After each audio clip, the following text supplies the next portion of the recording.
Welcome to another broadcast from mindyourhealthcast.com. As I'm sure you're aware by now, that weekly we scramble around and bring together, no, we don't really have to scramble, there's plenty to talk about, but we want to make you excited about health like I am, and like several people that I know, and like more or less of my patients. There's always going to be a few that don't get so excited, but there's just so much to know, and we've been given so little. And when I look back, as I was growing up, no one ever bothered talking about diet to any degree. In fact, what little bit that was said was pretty much empty. Eventually the college courses said, well, you got to have some fats and some carbohydrates and some proteins and some vitamins and minerals, and they just kind of threw it out there, and there was really not a tremendous amount of information available.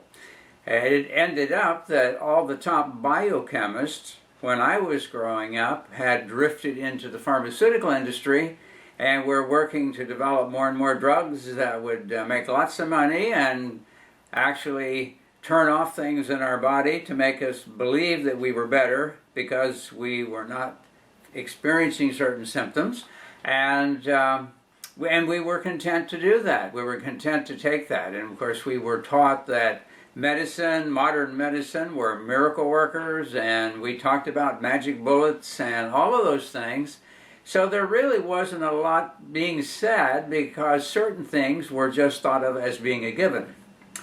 Now, if you go back and look at my last broadcast and listen to it, of course, you will find that we're talking heavily about the whole thing of soil depletion, the minerals in particular that are missing, the humic acids, in particular fulvic acid, which chelates the minerals out of the soil and the clay and puts them in an ionic form that the plants can absorb, and then when we eat the plants, we get those chelated minerals, and they're carried into our cells. And the interesting thing about fulvic acid is that it then locks on to toxic material in the body and pulls it out when it exits. There are some other things it does. We don't have time to get in it. We didn't even have time to get into it in detail last time, other than to say it's extremely important, so that if we eat foods that do not have that, which most of the foods that we eat today are in that condition because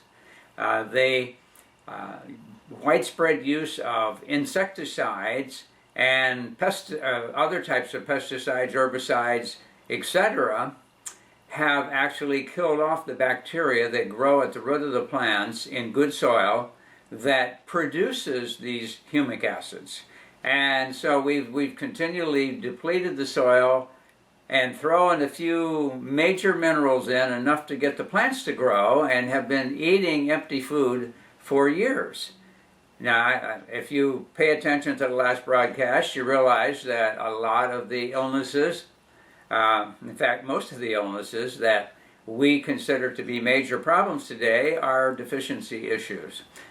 Well, one in particular that is at the top of the list of those types of problems is the heart and the circulatory system. And so we want to today focus on it, and so I'm calling it Heart Circulation in Depth, because even though we have a heart, or at least most people do, and we have a circulatory system that connects to that heart, pretty much there's not a lot known about the cardiovascular system. And that is a big problem because we then become the willing or unwilling, depending on how you look at it, victims of, again, the pharmaceuticals jumping on and merchandising to us for things that if we really understood we wouldn't need. And it's become a major issue because we're not talking about a good bit of money, we're not talking about a lot of money, we're not talking about a tremendous amount of money, we're talking about an outlandish amount of money is being paid out to buy symptom management while we're continuing to die of cardiovascular problems. Expensive surgical procedures have been developed. Again, stop gaps temporarily, but not solving the problem. So I want you to understand two things. One is where we are in terms of the standard medical approach and their marketed program to make us feel better, both psychologically and physically, while we're going downhill. So we're going to start out by saying the medical model of the heart and circulation, and it was expressed by a friend of mine when somebody said something about the cardiovascular system. He said, well, it's very simple. It's a matter of pumps and pipes and valves. And that is the sum total of the circulatory system in the heart. Now that is, of course, the mechanistic approach. And the mechanistic approach means that our body is a box of pieces, and maybe they kind of interact with each other a little bit, but you can cut out the heart and put a new one in, and you can take certain drugs that will shut off certain processes like the pressure on the arterial wall and a lot of things of that nature. And we can put sleeves inside the arteries to keep them from collapsing on themselves and impairing blood flow to the heart. We can cut out plaque out of the arteries sometimes. And we can, of course, just bypass. We can take some veins and strip them out of the legs, which were never built to take arterial pressures, and bypass around plugged arteries to the heart muscle and buy a little time. So these are the kind of things that have tended to happen over a period of time and have become very profitable to the medical and pharmaceutical industry, but unfortunately hasn't done a tremendous amount to improve our health. It seems that cardiovascular problems are still number one on the list of deaths in this country. And I'm suggesting that a little prevention could drastically not only cut the number of deaths, but at the same time, it could cut the cost tremendously. A cardiovascular bypass surgery is not inexpensive. Angioplasty is not inexpensive. Putting in stents is not inexpensive. And of course, they all have their own risks. And if we have the time, maybe we'll talk about them. It seems that we always run into this perpetual time problem. There is so much to say and so little time to say it. But at any rate, we'll see what we can squeeze in within this hour, because I don't want to run these over too far. I know if you're watching them after a while, you get tired, and if I'm giving you too much information, you think, ugh, I can't take any more of that. And so you may turn it off and then miss some of the key things that you should have heard. So we're going to work on keeping this to around an hour. And this subject could go on a lot longer than what we're going to talk about, and I'll work on keeping it brief. So remember, from the medical standpoint, we're talking about a pump, some pipes, and some valves. That's basically how they view the cardiovascular system.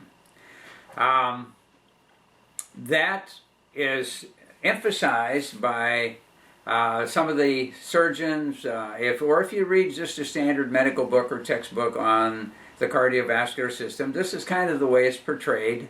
And so you've got even a lot of flow dynamics and mathematics of how fluids flow through pipes and all of that. It all gets involved. And so it's from a very mechanistic viewpoint. So that's led them to look for mechanistic approaches to treatment, either in terms of surgically intervening in some way or giving you some type of medication that interferes with some of the signaling processes in the body, which is what keeps everything working in harmony Even though they seem to be a box of pieces, every one of the organs interrelate with every other organ, and they all work together to make our body function. Now, it's true that sometimes you can cut certain pieces out of the body and still stay alive. Doesn't mean that you're going to live as long or that you're going to be as healthy, but you can stay alive. So medicine has kind of taken the stance, well, you know, if the drugs aren't working, I guess we resort to surgery, and they start chopping away. Now, at some point, I find it extremely difficult to believe that you're going to lengthen a life, or you're going to make it a better, healthy life if you start cutting pieces out, or if you start over-drugging certain functions. So let's go on just a little bit and look at some of the big things that medicine has led us to believe. Now, of course, we get into this thing right off as to plaquing and cholesterol. And I've mentioned it before, in fact, more than once, that it is a big scam. I hate to say it, but it is a major scam. Because the public bought it, and because it's just an assumed given, anything they throw out to you related to cholesterol, the public is ready to jump on and run with. I never believed it from the beginning, because if you understand biochemistry and you understand the functions in the body, how they work, you realize that you cannot live without cholesterol.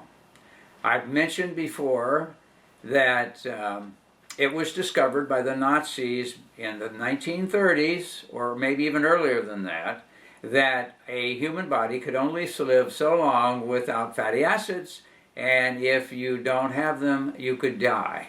Now, in a lot of the prison camps, there's some strong evidence that they were boiling potatoes in water and feeding the prisoners, so that when anybody checked, such as the Red Cross or whatever, they said, look, we feed them every day. They get food, but yet they were dying off. Now, what they found is that after about 90 days of being totally deprived of any fatty acids, that the system will shut down and die. So fats are extremely important to stay alive to begin with, and they carry out all kinds of functions in the body, in the nervous system. Without fats, the nervous system could not be, nor could it function. Fat makes up a huge part of the brain structure. Also, the nerves from the brain running through the body require fats. The cell walls of the neurons in the brain, as well as all the cell walls in the body, require fats. And a lot of the functions of the body require fats. And even the hormones of the body require fats. Now, if those all need that to function properly, you have to look into the whole subject and get a good understanding of it if you want to be healthy. Now, what happened, I've mentioned it before, this Framingham study, and incidentally, I have in my papers, I've got tons of papers, research papers, one of the doctors involved in that original study, after he saw the way it went, said that down the road, the whole concept and usage of cholesterol, that is in the way in which it's being done today, will prove to be one of the greatest scams against the American public. Now, this is from one of the participant doctors of the original study, because it was totally misrepresented and has been for years. Cholesterol is extremely important for your body to live. Because it's derived from fatty acid, but it's converted by the liver. Those fatty acids and other things added make something called a sterol. Now, a sterol is the basis of all kinds of things like cell walls, nerve sheaths, making of hormones, as I said. All of those require these sterols. Okay, so cholesterol is a sterol. The liver makes it. The diet has very little to do with it outside of supplying the raw fatty acids for the liver to work with. But the Diet does not raise your cholesterol. That is one part of the scam. The second part of the scam is that cholesterol is necessary and therefore is a part of the rebuilding of the body. Then that means that as your body breaks down and cells wear out, new cells have to be built, new cell membranes have to be built, and more nerves have to be built, and more neurons have to be built, contrary to what used to be taught. Now it's been demonstrated that the brain does produce new neurons. At any rate, so you need the cholesterol to rebuild the body. That means that if your body is under high stress, for whatever reason, whether physically, emotionally, or a combination thereof, you're going to wear out the body faster. It's going to break down faster. And if the body is being stressed and breaking down faster, it has to rebuild faster. And if it has to build new cells because the cells are dying off at a faster rate, guess what? It needs a lot more cholesterol. I hate to keep pounding on it, but if there is anything that is a total waste, it is buying expensive drugs that disturb and or destroy your liver, giving you the pseudo hope that it's going to prevent cholesterol, which is a bad thing in the body. Now they give some credit, and of course they misrepresent that too, because they talk about good cholesterol and bad cholesterol, which again is a lie. It's a blatant lie. There is no such thing as good and bad cholesterol. There is just cholesterol. I hope this kind of sticks in your mind, because my patients, new ones come in, oh yeah, my cholesterol's elevated. Well, are you under stress? Yeah, I'm under stress. Well, of course it's going to be elevated because your body needs more of it because you're tearing it down faster. Your body is in a catabolic state. It's breaking down too fast. And so when it does, it has to rebuild fast. And so they came up with this good-bad cholesterol joke, sounds like the old Mutt and Jeff police routine. They good cop, bad cop. There is no such thing as bad cholesterol. It's all cholesterol and it's all necessary. So if you're under high stress and you're breaking down your body faster, you have to have more cholesterol to rebuild with, so the cholesterol is going to go up. That's a fact. The cholesterol has to go up or you can't rebuild. It's real simple. If it's a major constituent of the cell wall, if you don't have cholesterol, you cannot build a good cell wall. Maybe you could build a defective one, but it won't be a good one and it won't work right. And if the cell wall doesn't work right, you can't get oxygen in the cells. And if you can't get oxygen in the cells, guess what? The cell becomes a mutant cell. Going back to Warburg and cancer and deprivation of oxygen. So that's one of the major factors involved. Okay, so what they call bad cholesterol happens to be low-density lipid carrier, a lipoprotein, but it is not cholesterol. It's a carrier to carry cholesterol to the cells so the body can make repairs. So now I hope this sticks and I hope it sinks in your mind, because after I've told people, they still come back about the cholesterol thing. And the bad cholesterol. Well, my bad cholesterol is high. No, your bad cholesterol is not high because you don't have bad cholesterol. You only have cholesterol.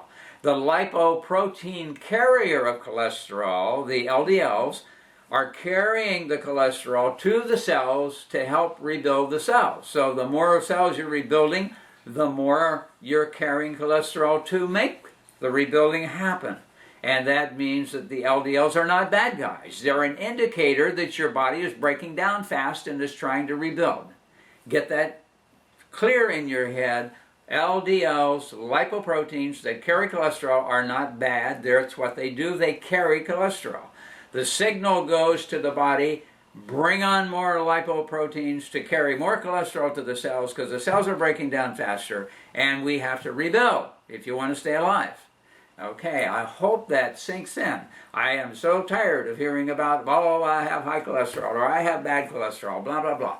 The high-density lipoproteins are also carriers, the HDL, which carries the worn-out cholesterol back to the liver to be broken down. So if you're in a catabolic state, which means you're breaking down faster, you're going to have an elevated LDLs. And if you turn that off, if you take a drug that stops that from happening, guess what? Your body can't rebuild. If your body can't rebuild, you're going to be in big trouble. Now, interestingly, years ago, it was known that low cholesterol is an indicator of some serious illness in the body. Now, get that connected with all of this. Low cholesterol is an indicator of a bad problem. In fact, cancer is one of the things you would look for if you had somebody with exceptionally low cholesterol, because that means that you can't be rebuilding the cells. That means you're going to have defective cell membranes. That means you are going to get very, very sick. Now, I've said it before, when I first studied medicine, 125 was high. Most people ran plus or minus 95 to 100. That was way back. But see, what's happened, the societal stress level has gotten so high over the years, with all the world events, with all the catastrophes, with all the wars, with all of the crises that we're looking at every day, we're under stress. And if we're under more stress, we're going to break down more, and we're going to have to rebuild more, and we're going to have elevation of cholesterol. So that's what's happened. Over the years, you have seen the median go up. Now, what they call normal cholesterol today is average, not normal. Everybody's under stress, so we see elevation of cholesterol. Now, I hope that makes sense. Now, I don't have time to just go on, but this cholesterol thing has really bugged me, because the pharmaceuticals are making billions of dollars every year off of drugs to force the cholesterol down. They were so sneaky that when they first came out with all these drugs to lower cholesterol by blocking certain liver functions, because the liver makes it, they're blocking certain liver functions, and when they first came out with it, they said, well, we think, this is the pharmaceutical, we think the cholesterol ought to be lower than this number, and it was 200. Okay, so if a person's cholesterol was over 200, then you need to take this drug. You know, but then they got to thinking, well, let's see. If we went around and told the doctors that we feel that it really ought to be lower, guess what we can do? So we can increase the number of prescriptions, because now more people are going to fall in that range. And of course, as I've said before, modern medicine treats numbers and pictures. They don't even treat people. I hope that sticks. So, consequently, they are forcing it down. Now, if your body needed the higher cholesterol to repair itself because of the stress level that you're experiencing, and you force down the level of cholesterol, guess what? Something has to suffer in your body. So are you helping somebody be healthier? Of course not. What you're doing is you're making them sicker. But you know, the irony of it is that so many of the deficiency problems that people experience take time to develop. So consequently, you don't experience it immediately. I mean, if you lower the cholesterol way down today, tomorrow you're not going to experience the effects of that. It's cumulative. It takes time to happen. So because the people don't see it happening immediately, they don't realize that it's happening. I hope this is gelling. Now, you know, a lot of doctors, a lot of researchers, a lot of PhDs have all come out talking about this. The cholesterol hoax, 1,001 or 101 lies. Researcher reveals the $1 trillion reason the medical industry is lying about cholesterol. That's why they're lying. $1 trillion reason. Now here's another one called The Great Cholesterol Con, the truth about what really causes heart disease and how to avoid it. I've got a pile of them. As I said, PhDs, MDs, MD PhDs, they all call it the hoax, a scam, a con. This one is called The Hidden Truth About Cholesterol-Lowering Drugs and How to Avoid Heart Disease Naturally. This guy was a chemist for one of the leading pharmaceutical companies. He said, I made a startling discovery. You do not have to be dependent on FDA-approved drugs to avoid heart disease. In fact, research clearly shows the opposite. You don't need a single prescription drug to avoid this killer. Then he goes on to say that the drug companies, the pharmaceuticals, know certain things that they aren't telling you. What do they know? They know, number one, that cholesterol is not the cause of plaquing or cardiovascular problems. Number two, they know that the cholesterol-lowering drugs are dangerous and even fatal. And that's what he says. And he goes into detail in here. He left the pharmaceutical industry, and that's why he's speaking out. But he was a chemist with them, and he knows the ins and outs of it. So I hope we can lay this cholesterol thing to rest. Now, there are some people, their families, in the history of the family, were evidently under extremely stressful conditions, and so therefore they have either epigenetically or genetically been coded to have elevated cholesterol and sometimes triglycerides. And I've met some of those people, 750 cholesterol, 1700 triglycerides, no cardiovascular problems, no plaquing. It's not a given that if you have high cholesterol, you're going to have cardiovascular problems. And that's not what causes the plaquing anyhow. But we don't have time to go into it in detail other than to say inflammation of the lining of the arteries caused by various things, viruses, toxic metals, chemicals, and or too much stress, which releases too much cortisol, inflames the lining of the arteries. The body puts cholesterol as a band-aid so that you won't blow out your arteries, as a repair mechanism. And later, if it's chronic, it calcifies, so then you've got a problem. But the problem was not the cholesterol, the problem was you. Your lifestyle, your stress, whatever, that's the real problem. So I'm hoping that we're kind of getting this through. So then, eating fats are not only not bad, they're good.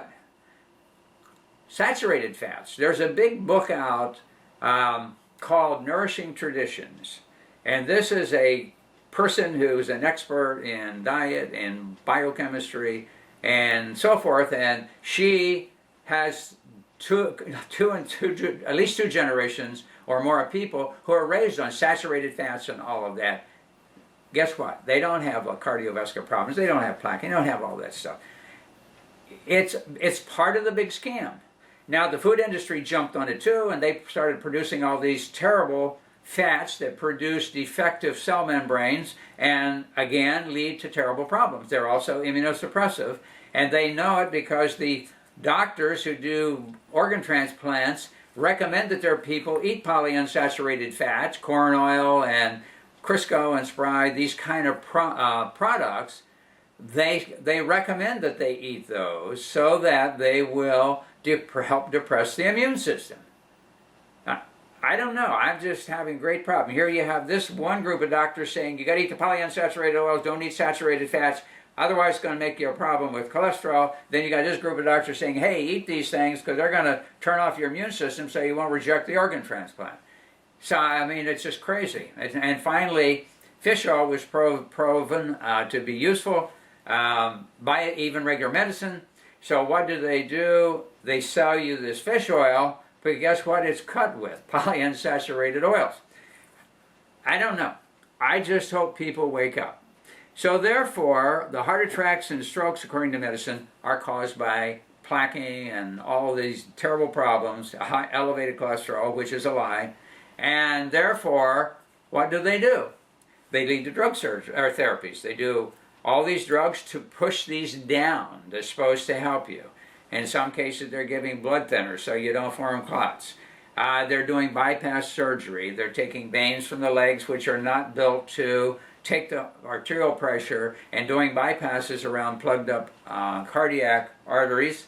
And what's happening from that, of course, is that people have a false sense of health that doesn't really exist. It's true, it gives them a little relief temporarily, but what happens is those arterial walls, many times, the vein walls have very few muscle compared to arteries, and therefore the stress on them many times causes them to go into collapse, or they plug up about 10 times faster than the original arteries plugged up, because of the stress from either cortisol or whatever else is causing it in the body.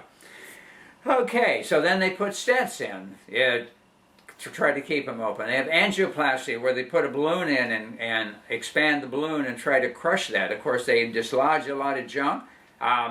Micro strokes, people don't realize they're having it, but minor damage. And when they do the bypass surgery, of course, they shut down the heart.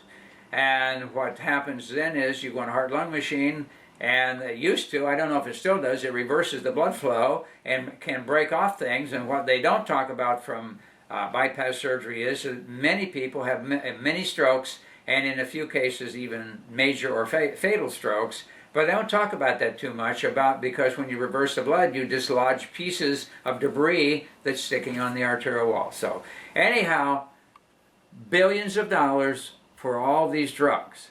Hypertension, do they know why? No.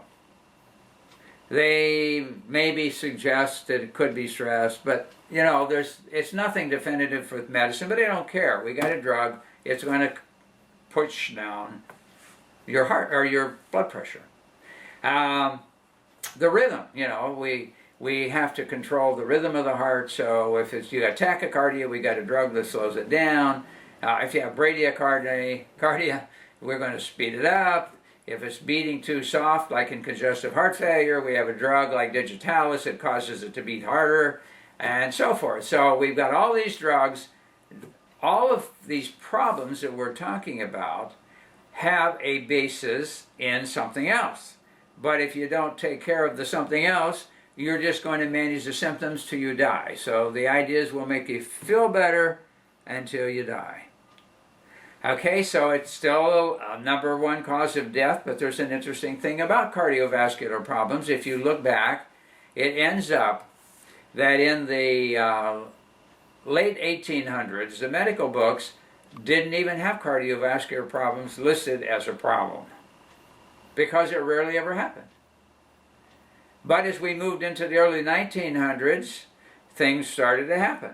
And of course, we talked about it in our last broadcast. The things that started to happen is that we had more and more commercially grown food, and the commercially grown food kept being grown in the same soils over and over and over, and we started depleting the soils. And as we depleted the soils, of course, the food's depleted. And if there's nothing in the food, then the food is very sick. The insects try to eat it like crazy, so then we dump pesticides on it, because the insects are trying to clean up this defective food. And what happens? Our bodies become defective because we are highly dependent. And we mentioned last time about the importance of the minerals. And so it was known in the 1920s and 30s that if you could replenish the soil and grow good food in the soil, guess what would happen? People would get it, and they would start to improve. And they called the people who were doing that modern miracle men. I mentioned about that. I mentioned about the government document. This article was read before the U.S. Congress, and they ordered it printed as a government document. The miracle men were getting people healthy because they were feeding them food that was growing in soil that had especially the minerals. The minerals are the ones that deplete, and of course when you use the pesticides, you're going to ruin the bacteria at the root of the plant that chelates out minerals, even if there are any presence. So bit by bit, we distorted the whole food chain, and now we're paying the price. How much? About $1 trillion a year, because it's not just cardiovascular problems, it's cancer, arthritis, colitis, neurological disturbances, on down. I mean, all of these things can be attributed to deficiencies. Now, I hope I'm getting to you how important this deficiency is, but look how important it is to the cardiovascular system. Okay, now, bottom line, deficiencies plus stress, guess what? One other factor, modern toxins, add that all together, and what do you have? Disaster. And in the cardiovascular system, that's one of the areas that suffers greatly. The brain suffers because it doesn't have the right minerals. Years ago, the Brain Biocenter in New Jersey, headed by Dr. Carl Pfeiffer, did all these studies, and he realized that many of the so-called emotional mental problems were tied to deficiencies. I hope if you take anything out of this, all of the stuff I've been talking about, deficiencies, deficiencies, deficiencies.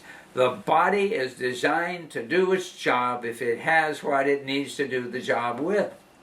What does it need? Well, of course it needs fats and proteins and carbohydrates. All those carry on certain functions in the body, but none of these will happen without the minerals. Now I know people know about calcium and magnesium and zinc and a few of the major minerals, but there's a lot of them that are missing that they don't know, and those not only are missing, but they're critical to good health. I wondered a few years ago, why in the world do we have so many people on thyroxine? In other words, Synthroid and all these drugs. Why are they hypothyroid? Well, of course, some of the cases, the doctors just did it because they didn't know what else to do. The people didn't have much energy, and they thought, well, we'll give them a little extra thyroid, and maybe that'll pep them up a little bit, and they'll feel better. And if they feel better, they'll think I'm a great doctor, and everything will be fine. However, it's true that there was. Now, several years ago, I started measuring every person that came into my office, their body temperature, and I started looking at that, and I thought, well, gee, that's crazy. Everybody who comes in, their body temperature is low. Now, 98.6 is a set point for the body, and it was discovered many years ago.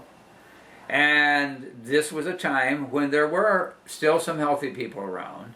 And so when they studied these healthy people, they found out that their body temperature over the day averaged 98.6. That's where that number came from. It was a set point that the body functioned great when it had everything that it needed and could maintain that temperature.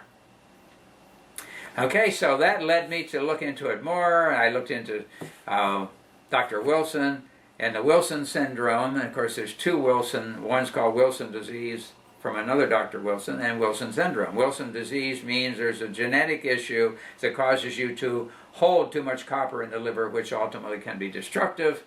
But the Wilson syndrome was low body temperature and therefore hypothyroid function.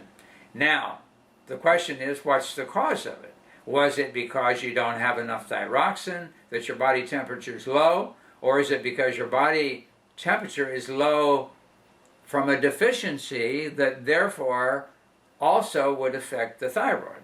Okay, well, what I found out was that, yeah, there's a major problem in the background. And when you look back historically, there was a lot of studies done, which of course were ignored because there was something that you could not patent and make a lot of money on.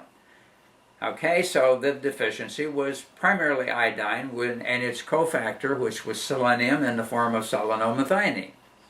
Those two work together.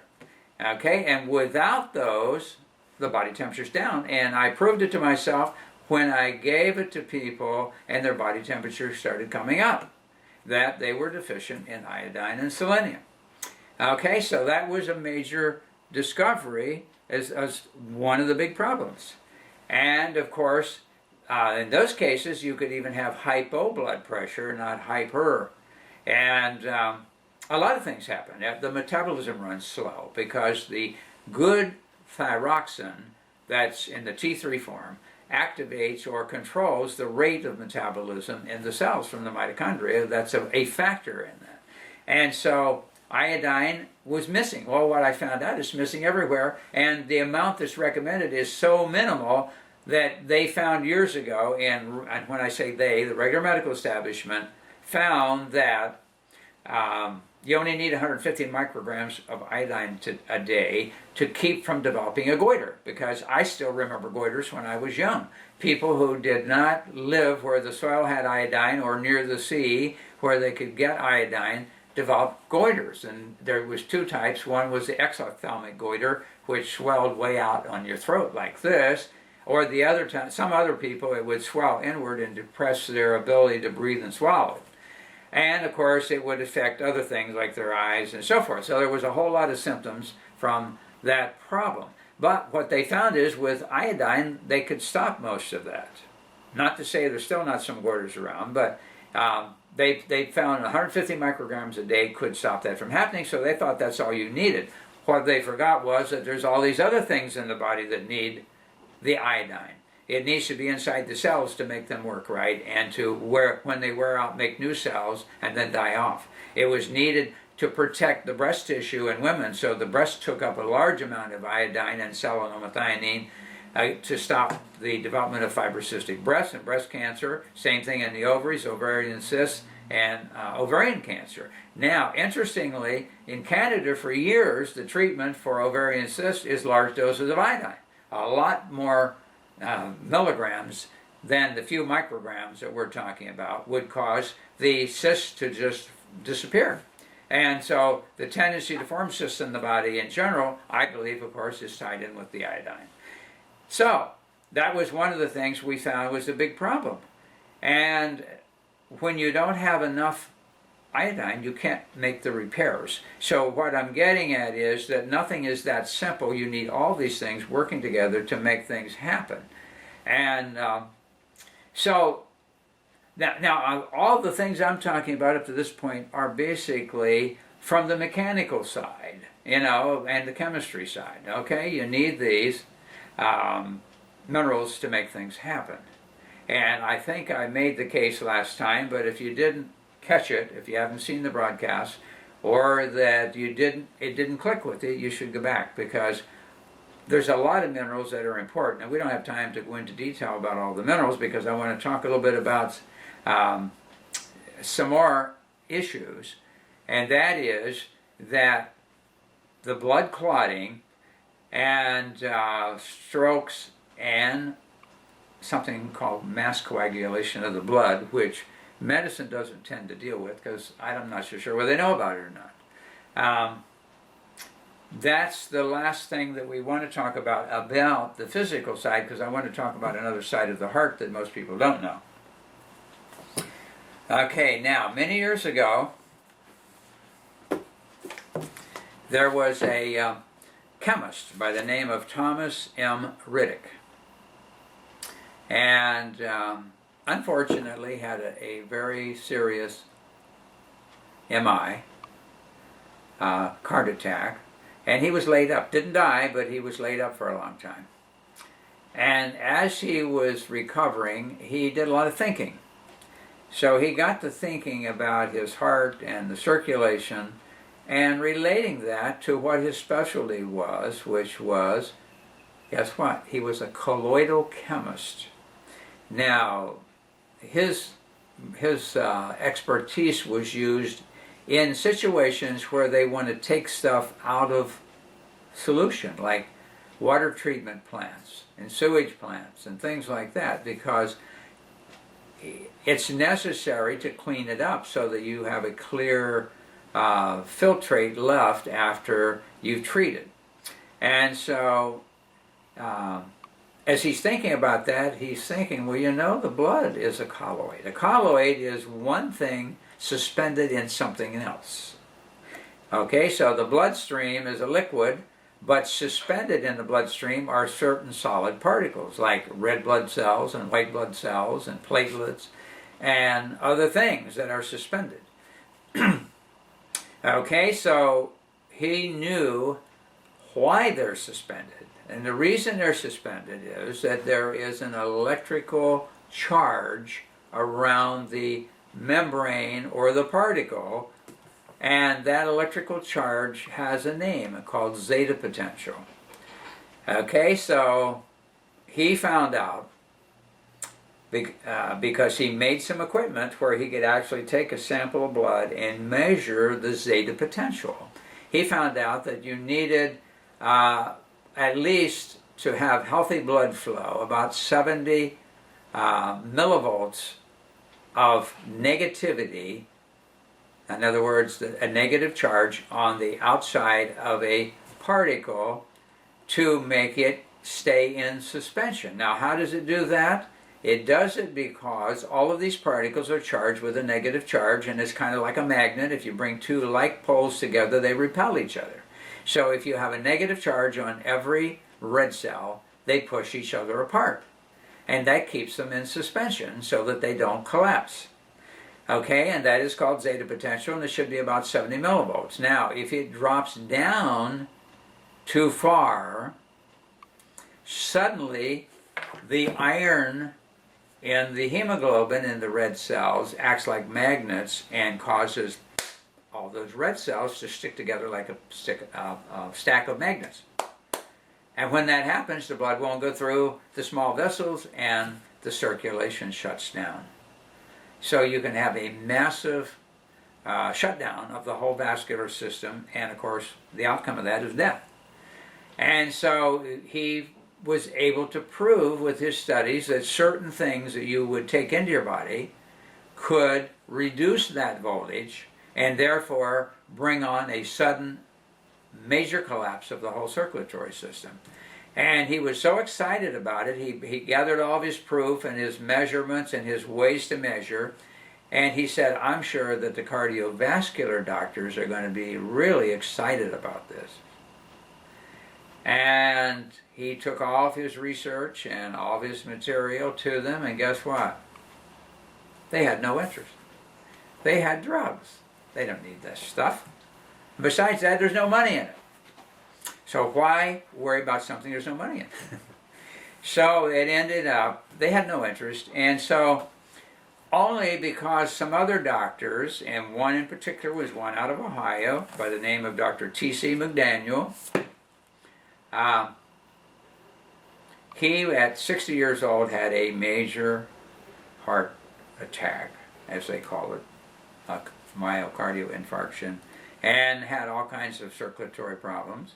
And in his recovery, he was a pretty astute student and did a lot of studying, and somehow he ran across Riddick's work. Started him on a whole new trek, and he got into the whole thing about colloids in the blood and how you maintain the proper voltage in the blood, and he tracked it back, of course, to proper trace elements, getting into this trace element thing. I'm convinced that trace elements is one of the most important things that we're missing and is leading to a pile of major, major health problems that's costing us, again, $1 trillion a year, and it's going to be more than that. And all these deaths. So this Dr. McDaniel really got into this. He recovered at 60, and he went back to work and worked heavily researching and treating people until his middle 90s before he ended up dying. And in the process, he learned a tremendous amount of stuff. In fact, he wrote this book called Disease Reprieve, Living into the Golden Years.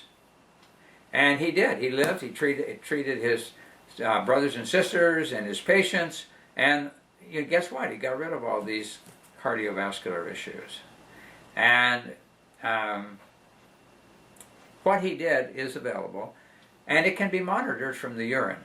Now, I'm telling you all this to say that that in my work with people, I've done a lot of work with all this stuff anyhow, but I decided to really specialize in this, and I've been doing it to a degree anyhow, but I haven't called it that. So I'm going to do that more, and I'm going to put some stuff on my website, especially alternative health and prevention, talking about all that. But anyhow, it's the information is out there, but there's no big money in it. And if there's no big money, there's not a lot of interest, unfortunately. But this trace element thing is extremely important. And bringing the body back into balance, the bloodstream, because you have the right elements there, stops that. It keeps the voltage up, and nothing happens. You don't have to take blood thinners, and you don't have to take all of these drugs that are supposed to keep your blood from clotting, etc., etc. You don't need all that because the body can do its job properly if it has the right things to work with. Okay, so now we've talked about the issues, and there's ways to measure that. Way back, I mentioned again, in the 20s and 30s is when the realization came that we were really suffering from deficiency diseases because the soil was depleted, the food was depleted, and we were in big trouble. And so one of the doctors, actually was a dentist at the time, but he was a brilliant guy. He invented a lot of devices that he patented for the dental field because he was a doctor of dentistry. But he became interested in nutrition, and as he realized that this was a big problem, that the soil was depleted, the food was depleted, he decided to, on some farms up in Wisconsin, to grow foods in good organic soil, good soil organically, and he made his first multiple vitamin supplement out of that. And it wasn't a bunch of chemical vitamins that you could synthesize or manufacture, which is done today. And there's a lot of them on the market put out by the pharmaceuticals that are pretty worthless. In many cases, the body has to work harder to try to get rid of it than you get the benefit. But if it's nothing else, sometimes the body is forced to work with things it would rather not, but it does it, like the bad fatty acids. It'll build cell membranes from bad fatty acids, but that doesn't make you better at all. So, this doctor, Dr. Roy Lee, got into all of this, and he also found out something else that wasn't so generally known, is that each of the systems of the body can have a major effect on heart function. Not only deficiencies, but disturbances of other organs. And so he developed a piece of equipment called an acoustic cardiograph. Back then it was called an endocardiograph or a phonocardiograph. What it did, it measured the sounds of the valves and the heart muscles, and from that he was able to determine what systems of the body affect the valves. So when people had prolapse, valvular prolapse, or mitral valve disturbances, whatever, tricuspid valve, you name it, he could tell with this instrument which one of those, or if all the valves were being affected. And he came up with a whole system of using it. Now, the interesting thing was, if he was measuring it and you could see the tracing, this was before the electrocardiograph. If you could see the tracing, you would then know that the person had a problem with that valve, and he also know what system in the body relates to that. So he used nutrients, and in particular B vitamins, divided into two groups, and some other factors. The adrenals were and therefore kidneys had a lot to do with one of the valves, and the liver, gallbladder, and the intestinal tract, and the lungs, and so forth. They all affected the valves in the heart. So if he gave somebody something and they put it in their mouth and held it there for a minute or so, after a bad reading, they could read it again and it would correct it. So he could determine which of these vitamin factors or fatty acids or minerals or whatever were necessary to correct it. And a lot of doctors who really wanted to get people well and didn't want to do drugs jumped on it and were making a lot of people well. Well, right away, he was a threat to the big medical industry, and so the FDA jumped on and gave him a hard time, and he fought for a few years. Finally, he quit putting out this instrument and talking about it. Well, anyhow, in the meantime, medicine discovered the electrocardiograph. And so that doesn't measure the heart muscle or the heart valves. It only measures impulses, electrical impulses that pace the heart. And so totally different approach, and it can only tell you certain things, but not a lot of things that you really ought to know about the heart. Okay, so years down the road, another group of doctors who maintained the old acoustic cardiographs, or endocardiographs back then, they got together with a designer of equipment for the space industry and developed a new upgraded version of the endocardiograph, now called the acoustic cardiograph, which I have in the office, and they were able to put it into production, and of course now medicine is kind of sneaking back to using sonocardiography, meaning measuring sounds from the heart. Not as detailed as he worked out, but they're now incorporating that again because it does give them some information they can't get any other way. So anyhow, this machine is back on the market. It's called acoustic cardiograph, and I've been working with it for some time. Very, very good piece of equipment to tell whether you have problems, and if you can correct those readings on that thing, those people improve. And the other is a DPA, which is a digital pulse wave analyzer, and what that does is measure the stiffness of the arteries and the plaque buildup and the weakness of the left ventricle and some other factors that are very important. And again, it's a good monitor because if you correct things, which you do with nutrients, the right nutrients, you will see those readings improve. And of course the people feel better on top of it. It's not just that they are better because you have given them a drug to cover it over, because you corrected the problem, then they feel better because you corrected the problem. And of course then they don't have to take all these expensive drugs for the rest of their life until they die, because it's not necessary. The body will do what it needs to do if it has the things to work with. Okay, so now I use those in the office, and of course this Dr. McDaniel figured out a way to measure a factor in the urine that would tell you if your blood was on the verge of collapsing. And therefore he had developed a nutrient combination that would correct that, and that's how he prolonged his life and all of his patients and so forth. But again, this information goes by the wayside. Why? Because there's no big money in it. You know, if you can't take a $1 a pill or a $10 a pill, or today even $20 a pill drug, you know, there's no big money. So just having somebody correct their diet or get their body back into a healthy shape without having to take drugs, oh, you know, that was bad for business. So we don't want people knowing about that. I spent years of researching all the stuff that medicine doesn't want you to know, and I know and understand how the body works. I still don't know it all. There's always more to learn, but we're learning more and more. And the information's out there, but you're not going to see it on any best-selling list, and you're not going to see it talked about on the major networks on TV who derive a high percentage of their income from drug ads and or attorneys who are representing people who are damaged by the drugs. You're not going to see all that. Okay, so now I have to throw in another thing because it's important about the heart. Actually, the heart is a lot more than what you've been told. Now, here's a book written by a medical doctor who was a specialist. She's a cardiologist, and she made an interesting comment. She wrote this book called The Heart Speaks. A cardiologist reveals the secret language of healing. This book, then, is a story of how I was trained to see the heart as a simple mechanical pump and was led by my patients to appreciate it as a center of great complexity and power.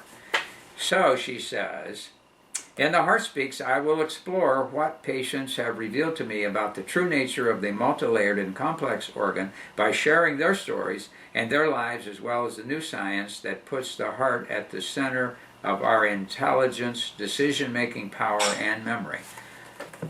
Very good book. It's in paperback. Her name is Mimi Gorineri, MD, and she got a new education after her education on the heart. It does a lot more. I'm just going to throw a couple things. We're not going to have enough time to get into all the stuff we need to, as usual, but I want to throw this in. Years ago, there was an educator who had an unusual experience. His name was Joseph Chilton Pierce, and along the way, he had almost like a revelation in a sense. He realized that there was a whole lot more to the world than he knew. As a consequence of that, he took a whole new trek in life. He had been an educator, and he still was an educator, but he was educating in a different way. And so I have a couple of interviews from him. He wrote a series of books. The first one I read was called The Crack in the Cosmic Egg, which was the book he wrote about his experience that changed his whole life. And he says, over the past 30 years, I've given some 2,500 talks to thousands of people. And he's talking about how people are so blind about well, everything, but in particular, the heart and the vascular system. He's talking about that a whole new field has developed, although you never hear about it, called neurocardiology, and it studies about the interaction between the brain and the heart. Close to a century ago, Rudolf Steiner said, now Rudolf Steiner was a brilliant doctor from Austria who got into all kinds of things. He was just one of those people way ahead of his time. He developed a type of medicine called anthroposophical medicine, which from the Greek word anthropos, which means man, meaning a medicine directed at the man. And it's a very good system. He developed an educational system called the Waldorf system. He understood and developed biodynamic agriculture, how to grow healthy food and therefore have a healthy body. So he was way ahead of his time. He said the greatest discovery of the 20th century science would be that the heart is not just a pump, but vastly more, and that the great challenge of the coming ages of humanity would, in effect, be to allow the heart to teach us to think in a new way. Now that sounds extremely occult, but we find it directly, biologically, the case. I can't in a brief time share with you the full implications of neurocardiology except to say three things. First, About 60 to 65% of the cells in the heart are neurocells, which are precisely the same as in the brain, functioning in precisely the same way, monitoring and maintaining control of the entire mind-brain-body physical process, as well as direct, unmediated connections between the heart and the emotional cognitive structures of the brain. Secondly, the heart is a major endocrine glandular structure of the body, which Roget found to be producing the hormones that profoundly affect the operations of the body, brain, and mind. Thirdly, the heart produces 2.5 watts of electrical energy at each pulsation, creating an electromagnetic field identical to the electromagnetic field around the Earth. The principal source of the information on which the body and brain build are neural conception and perception of the world. And there's a lot of information about it. He later was interviewed again, and he again talked about all this and talked about the hormones that are produced, both hormones and also neurotransmitters that are produced in the heart. And therefore, there's a lot of medical papers out, like here's one called The Heart as an Endocrine Organ, the endocrine function of the heart. This is a long research paper by a group of researchers, several doctors, and of course in the process they found wide effects of heart hormone are found. In other words, the hormones produced in the heart have a lot of things to do in the whole body. We're not going to get into that in any detail because we don't really have time. Cardiac hormones as diagnostic tools in heart failure. In other words, you can measure these hormones and know something about the heart health and or lack of health. Hormones produced by heart eliminated human cancers in most mice treated. So they're even looking into it as the hormones created by the heart actually, in fact, help the body. Okay, so I don't know if it's making some sense to you or not, but bottom line is the heart is a pacer for the whole body and mind, emotions, everything. The Earth has a frequency called the Schumann resonance, or frequency, named after a German researcher, physicist, who discovered it. The prime frequency is 7.83 hertz, or 7.83 cycles for the older people who remember we had had cycles instead of hertz. Now it's hertz. So 7.83 is a fundamental resonant frequency of the Earth, and it's interesting, but it's a fundamental frequency in the body. Now the heart is tuned into that. The heart actually, and again we don't have the time to go into a detail, but it does put out a field around the body, sometimes as far as 25 feet away. Very powerful magnetic field, much stronger than the brain. And every cell in the body is in communication with the heart by way of this electromagnetic field that's put out every time the heart beats. It's a pacer for the whole body, but it also neurologically reconnects back to the brain. So the brain sends signals to the heart that can change the heart rate, faster or slower. But if you cut those nerves, the heart will continue to beat at a set rate because those cells beat together when they are together. But the body, if it wants to speed it up because you're threatened and you need more blood volume moving through, you need more oxygen, you need to fight or run, then the body or the heart receives a message from the brain via the sympathetic nerve connection and speeds it up. And if after it's done, it calms it back down, and the parasympathetic has the calming effect of to slow it back down and bring on another set of responses. So that in that way the brain's doing something to the heart, but the heart sends signals back to the brain to affect the emotions and to affect the brain function and to affect the whole body function. So it's actually, in a sense, a secondary brain. Okay, so there's a lot to be learned about that, and Heart and Math Institute out of California we've mentioned before, and you should really join that. You can become a member, and there's all kinds of free downloads if you're a member of the research that's going on, and you're going to find that the heart has tremendous control even through the DNA and other functions of the body. And there's another good book you might want to read, put out by a PhD by psychologist who unfortunately is just recently died, called The Heart's Code, and it's called Tapping the Wisdom and Power of Our Heart Energy. And it's a very good book. It's not a big, thick one, not a big read, and he talks some about even people with heart transplants, how things are affected by having a heart transplant. But he's talking about how to make use of it. So I would look at the Heart Math Company, because they have given, as I say, put out a huge amount of research. For 20 years now, they've been researching the heart and the influence between two people when these heart fields interact. I mean, there's a whole lot more going on in the heart than just being a pump. It has to do with your total health of your body and even your interaction with other people. So here's one of their downloads you can get, called Science of the Heart, Exploring the Role of the Heart in Human Performance.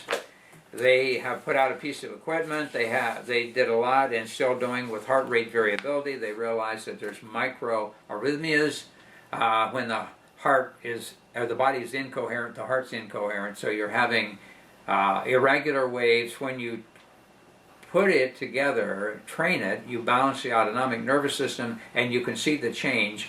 And some equipment they have that's not real expensive, you can train yourself to deal with stress, cope with stress, and all other kinds of things.